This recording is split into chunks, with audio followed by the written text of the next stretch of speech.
ওনাকে কেন মারলেন পাপা? মিস্টার আরহাম চৌধুরী হাতে থাকা ধোঁয়া ওঠা পিস্তলটা কোমরের পেছনে গুজে রেখে এগিয়ে এসে ছোট মেয়ের হাত চেপে ধরে বলল, চলো এখান থেকে। রিওয়ান মাঝ রাস্তা থেকে পালিয়েছে। আই অ্যাম শিওর ও এখানেই আসবে।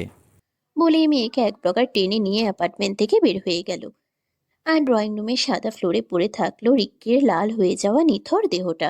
এখন বাজে রাত 1টা। লিওয়ান হন্তদন্ত হয়ে ছুটে এসে আগে রিক্কির অ্যাপার্টমেন্টেই দৌড়ে গেল। সে কোনো মতে পালিয়ে এসেছে। তার কানে খবর পৌঁছে গেছে এর পেছনে কে কে রয়েছে। তাই তো সে কোথাও না গিয়ে এখানে এলো। রিক্কিকে বারবার ফোন দিয়েও পায়নি। পুরো রাস্তাটা সে দৌড়ে এসেছে আর রিক্কিকে একের পর এক ফোন দিয়ে গেছে। একসময় তার ফোনটাই বন্ধ হয়ে যায়। লিওয়ান দরজার কাছে এসে দেখল খোলা রয়েছে। সে চট করে ভেতরে প্রবেশ করতেই তার পা জোড়া থেমে গেল। এক মুহূর্তের মধ্যে লিওয়ানের পুরো পৃথিবী ঘুরে উঠল।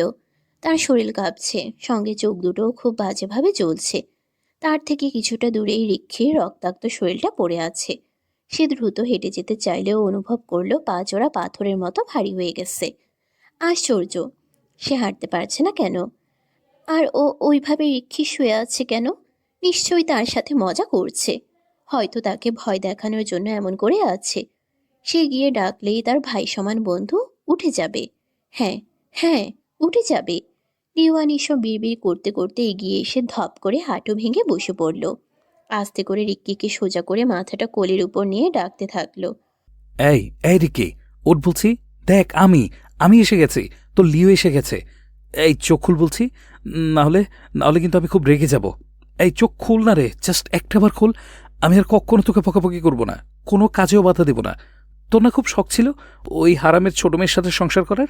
তাহলে কেন কেন এমন করে পালিয়ে যাচ্ছিস? এই চোখ খোল। হঠাৎই লিওয়ান চিৎকার করে কেঁদে উঠল। তার প্রতিটা আর্তনাদ, প্রতিটা চিৎকারে ড্রয়িং রুম কেঁপে উঠল। সে লাস্ট এইভাবে কেঁদেছিল যখন নিজের পরিবারকে হারিয়ে পাগল হয়ে গেছিল। আর আজ আবারও উন্মাদের মতো কাঁদছে। রিক্কির মাথা বুকের মাঝে শক্ত করে চেপে ধরে গলা ফাটিয়ে চিৎকার করে বলে উঠল, হারামের ছোট মেয়ে, তোকে লিওয়ান চৌধুরী কিছুতেই ছাড়বে না, কিছুতেই না। ভোরের আলো ফুটতেই দুই মেয়েকে নিয়ে অন্য শহরে এসেছেন মিস্টার আরহাম চৌধুরী। আপাতত কয়েকদিন এখান থেকেই অন্য দেশে চলে যাওয়ার ব্যবস্থা করবে। তিনি গাড়ি পার্ক করে এসে দুই মেয়েকে নিয়ে লিফটে করে 7 তলায় চলে গেলেন। এখানে কয়েকজন পরিচিত থাকার ফলে এত তাড়াতাড়ি সবকিছু ম্যানেজ করে নিতে পেরেছেন। না হলে এত কম সময়ে এত কিছু করা সম্ভব হয়ে উঠত না। অরি ঘুমো ঘুমো চোখে কোনো মতে হেঁটে এলো। অনুর চোখে ঘুম নেই, আর না কোনো দুশ্চিন্তা রয়েছে। সে রিল্যাক্স মোডে হেঁটে আসছে। নিজেদের কাঙ্ক্ষিত অ্যাপার্টমেন্টের সামনে এসে দরজার পাশে কলিং বেল চাপল মিস্টার আরহাম চৌধুরী, এবং সঙ্গে সঙ্গে মিসেস মারিয়ানা চৌধুরী দরজা খুলে দিল, যেন তিনি এতক্ষণ দরজার পাশেই দাঁড়িয়ে থেকে অপেক্ষা করছিলেন। নিজের মাম্মাকে এখানে দেখে দুবনই চমকে উঠল। সঙ্গে খুশি হয়ে ছুটে এসে জড়িয়ে ধরল। মিসেস মারিয়ানা চৌধুরী হেসে দুই মেয়েকে আগলে নিলেন বুকের মাঝে। কতদিন পর নিজের সন্তানকে দেখতে পেলেন। দুই মেয়েকে আদর করে দিয়ে ভেতরে নিয়ে গেলেন। মিস্টার আরহাম চৌধুরী দরজা লক করে দিয়ে এলেন। এখানে আসার পর নিজেদের নাম পরিচয় সবকিছু লুকিয়ে রেখেছেন। তিনি আর কোনো রকম রিস্ক নিতে চান না। নিজেদের সেফটির কথা ভেবে অনেক টাকা খরচ করে পার্সোনাল গার্ড রেখেছেন বিল্ডিংয়ের নিচে, এবং লিওয়ানের ফটো দেখিয়ে বলে রেখেছেন ওই ব্যক্তিকে এই বিল্ডিংয়ের আশেপাশে দেখলে সোজা শ্যুট করে দিতে।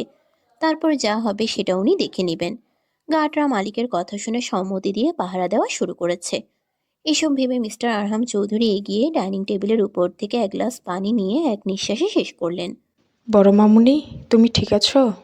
মাম্মার কথা শুনে অরি ওনাকে জড়িয়ে ধরে বুকের মাঝে মাথা রেখে বলল, হ্যাঁ মাম্মা, ঠিক আছি আমি।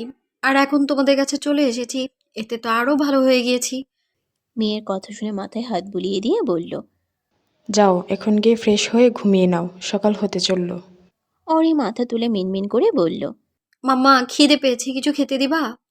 মেয়ের কথা শুনে মিসেস মারিয়ানা চৌধুরী একগাল হেসে বলল, দেব না কেন সোনা, তুমি রুমে গিয়ে ফ্রেশ হও, আমি তোমাদের জন্য কিছু বানিয়ে নিয়ে আসছি।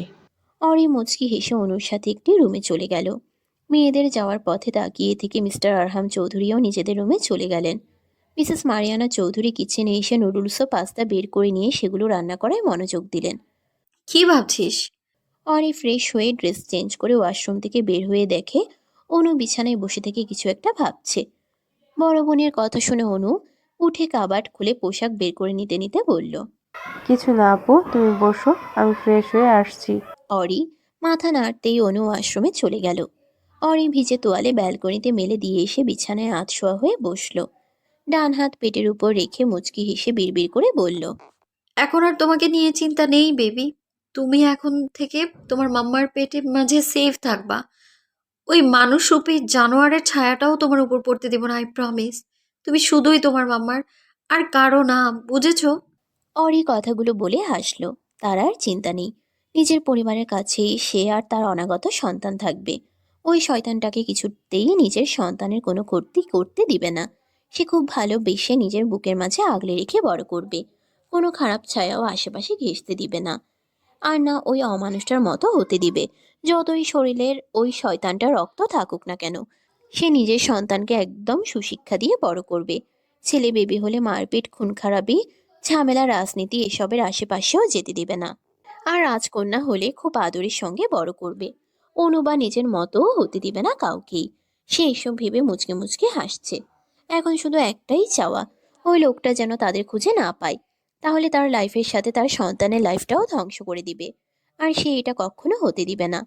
নিজের সাথে যা হয়েছে তার একাংশও সন্তানের উপর আসতে দিবে না।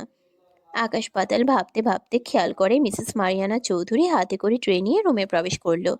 বিছানার উপর রেখে মেয়ের উদ্দেশ্যে করে বলল, আপাতত এখন এগুলা খাও, দুপুরে তোমার পছন্দ মতো সব কিছু রান্না করে দিব। অরি মাথা নাড়ল। মিসেস মারিয়ানা চৌধুরী মুচকি হেসে কাছে এগিয়ে এসে মেয়ের কপালে ভালোবাসার পরশ এঁকে দিয়ে বলল। খেয়ে দুপুর ঘুমিয়ে যেও, আমি গেলাম। অরি মুচকি হেসে বলল। আচ্ছা মাম্মা, তুমিও গিয়ে ঘুমাও। মিসেস মারিয়ানা চৌধুরী মেয়ের মাথায় হাত বুলিয়ে দিয়ে চলে গেলেন। উনি যেতেই অনু ওয়াশরুম থেকে বের হয়ে এলো। অরি নুডলসের বাটি হাতে নিয়ে খেতে লাগলো। অনুও পাশে এসে বসলো। তাকে দেখে অরি কিছু একটা ভেবে জানতে চাইলো। তোর এইসব কাজের মধ্যে কারো ক্ষতি হয়নি তো অনু? মানে ওই লোকটার অফিসের কথা বলছিলাম। অনু কিছু বলতে গিয়েও থেমে গেল। তার পাপা অরিকে কিছু বলতে নিষেধ করেছে, তাই সে রিক্কির ব্যাপারটা চেপে গিয়ে বলল। না আপু, কারো কোনো ক্ষতি হয়নি, জাস্ট গোডাউনের মালপত্রগুলো ক্ষতি হয়েছে। অরি আর কিছু বলল না। এদিকে অনু ভাবছে, নিশ্চয়ই রিক্কিকে হাসপাতালে নিয়ে যাওয়া হয়েছে, আর এতক্ষণে হয়তো অপারেশন সাকসেসফুলও হয়েছে। তাই সে আর কিছু না ভেবে বড় বোনের সাথে খেতে শুরু করলো। খাওয়া শেষে বাটি সহ ট্রে টেবিলের উপর রেখে রুমের লাইট অফ করে ড্রিম লাইট জ্বালিয়ে দিল অনু। বড় বোনের পাশে এসে শুতেই অরি ধীর কণ্ঠে বলল। অনু, একটা কথা বলি। আমি জানি না সেটা শোনার পর তুই কেমন রিয়েক্ট করবি, তবু তোকে খুব বলতে ইচ্ছে করছে, বলি। বড় বোনের এমন কথা শুনে অনু উঠে বসে বোনের দিকে তাকিয়ে বলল। কি বলবে আপু, যা বলার নির্দ্বিধায় বলো, আমি তোমার পাশে সব সময় আসি। অরি জিহবা দিয়ে নিজের ঠোঁট জোড়া ভিজিয়ে নিল। একটু সময় নিয়ে ছোট বোনের ডান হাত ধরে নিজের পেটের উপর রাখতেই অনু বিচলিত কণ্ঠে বলল। তোমার পেটে ব্যথা করছে আপু? অরি দুদিকে মাথা নাড়িয়ে না বোঝালো। সেটা দেখে অনু কৌতূহলী হয়ে আবারও জিজ্ঞেস করলো। তাহলে? অরি জোরে একটা নিঃশ্বাস ফেলে আস্তে করে বলল। আমি মা হতে চলেছি অনু, আর তুই খালামণি। বড় বোনের মুখে অনাকাঙ্ক্ষিত বাক্যটি কর্ণপাত হতেই অনু বাকরুদ্ধ হয়ে গেল। সে থমকে গিয়েছে কিছু মুহূর্তের জন্য। এর বিপরীতে কেমন রিয়াকশন দিবে সেটাই ভেবে কুলকিনারা পেল না। শুধু বড় বোনের মুখের দিকে ফ্যাল করে তাকিয়ে থাকলো। ছোট বোনকে এমন করে তাকিয়ে থাকতে দেখে অরি শোয়া থেকে উঠে বসলো এবং নির্কণ্ঠে শোধালো। তুই কি খুশি হসনি অনু? অনু বড় বোনের কথার বিপরীতে বলল। তুমি খুশি তো আপু? অরি কিছুক্ষণ চুপ থেকে বলতে শুরু করলো।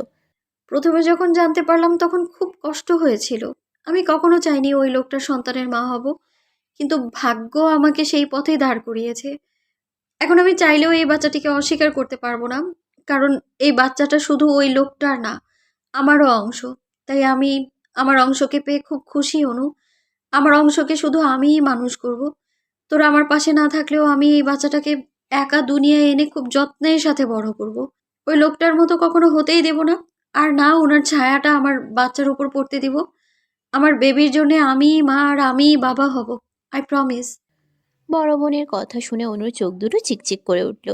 সত্যিই তো, এই নিষ্পাপ বাচ্চার তো কোনো দোষ নেই, তাহলে সে কেন কষ্ট পাবে? অনু বোনকে জড়িয়ে ধরে হাসি মুখে বলল। তুমি কোনো চিন্তা করো না আপু, আমরা তোমার পাশে ছিলাম, আছি এবং সারা জীবন থাকবো। তোমার বেবিকে নিজের সন্তানের মতো ভালোবাসবো। অরি চোখ দুটো বন্ধ করে স্বস্তির নিঃশ্বাস ফেলল। সে তো কিছুটা হলেও দ্বিধায় ছিল, এখনো পুরোপুরিভাবে দ্বিধামুক্ত হতে পারেনি। অনু মেনে নিলেও তো তার মাম্মা পাপা আদৌ মেনে নেবে তো? জানা নেই অরির, তবে এটুকু জানি তার খুশির জন্য সবকিছু মেনে নিতে রাজি আছে তার পরিবার। দুপুর হয়ে এসেছে। দু বোন ঘুম থেকে উঠে গোসল করে বের হয়ে এলো। মিসেস মারিয়ানা চৌধুরী মেয়েদের পছন্দ মতো রান্না করে ডাইনিংয়ে সাজিয়ে রাখছে।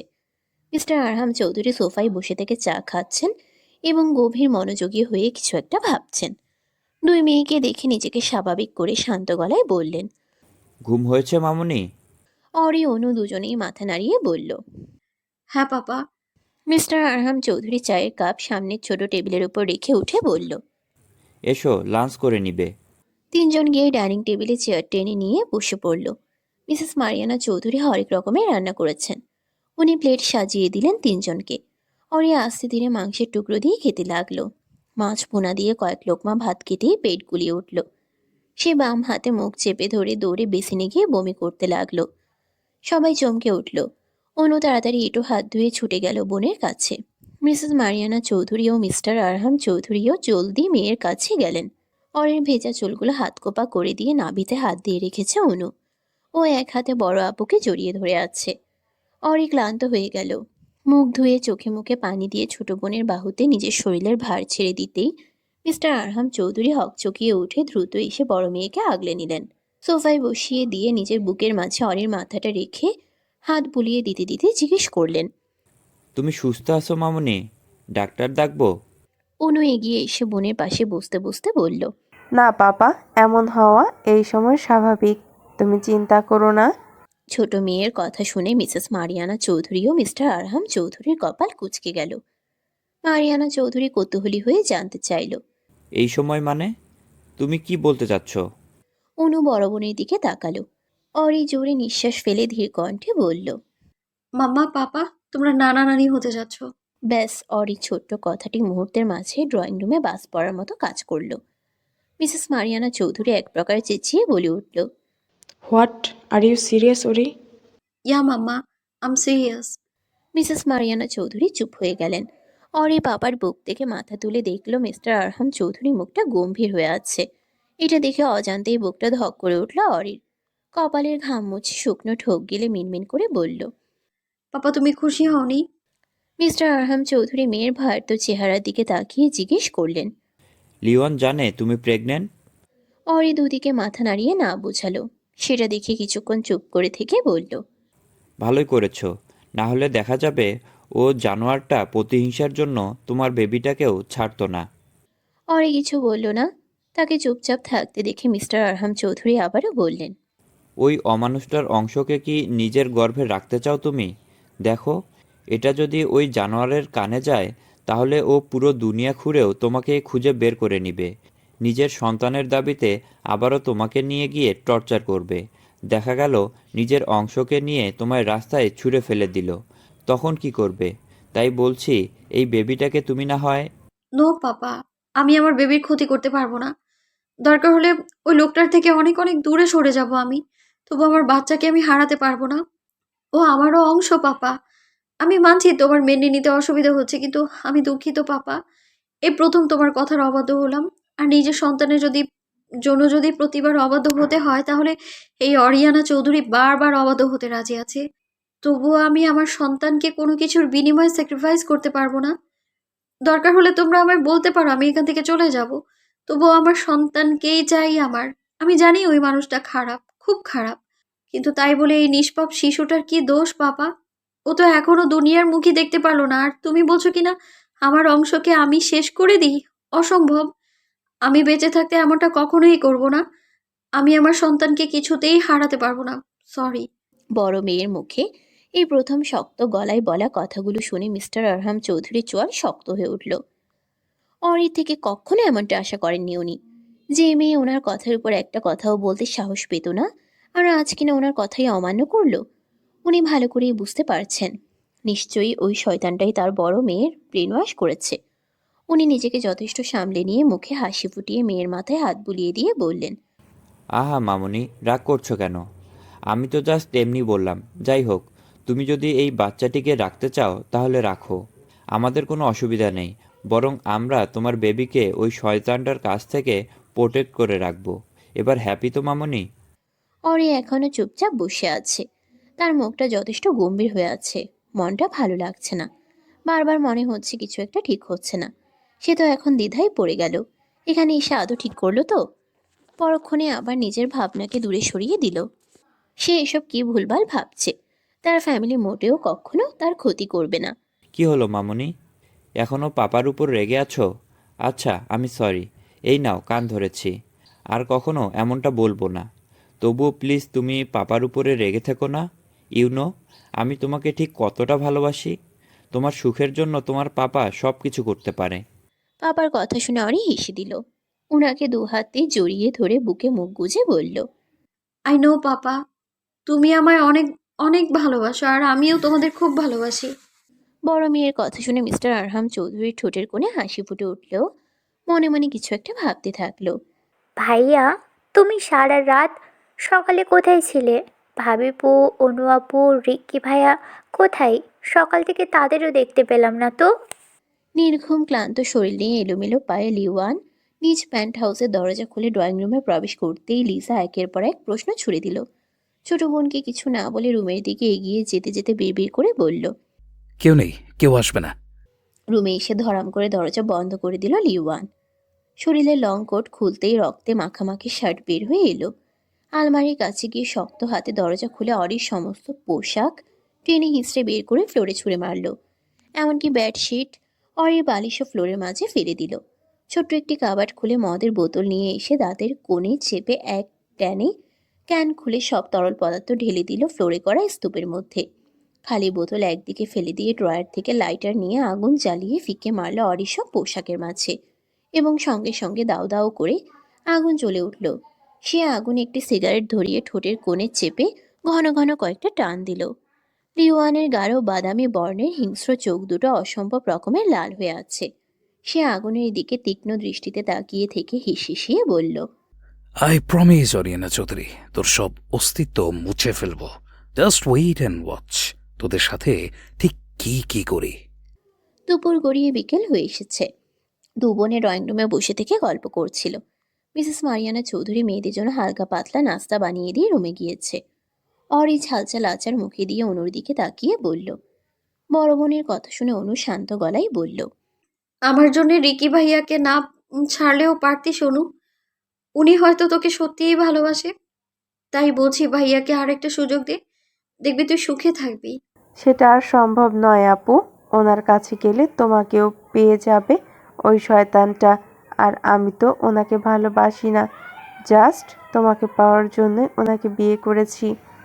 সত্যি কি তুই ভাইয়ার প্রতি একটুও দুর্বল নোস? তুই যদি বিয়েটা নাই মানতি, তাহলে নিজের সর্বোচ্চ ওনার মাঝে বিলিয়ে দিলি কেন? তুই মান বা না মান, রিকি ভাইয়ার অস্তিত্ব জুড়ে শুধু তুইই রয়েছিস। তাই বলছি, ভেবে দেখ। অরির কথা শুনে অনু কিছুই বলল না। সে এটাই তো জানে না ওই মানুষটা আদৌ বেঁচে আছে নাকি। ছোট বোনকে চুপ করে থাকতে দেখে অরি আর কিছু বলল না। সে লিজাকে খুব মিস করছে।